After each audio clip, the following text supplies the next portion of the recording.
Hey guys, check out how he's handling this weld. Let's watch together and share your thoughts.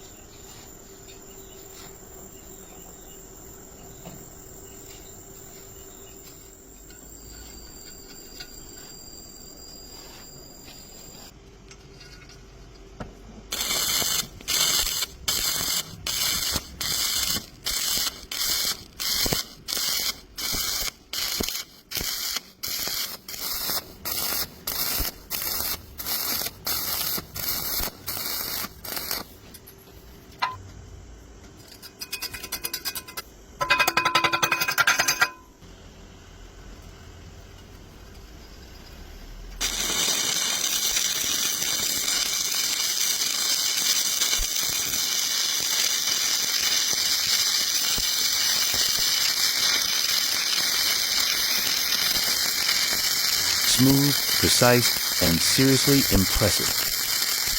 Drop it in the comments. Maybe you've got an even better technique.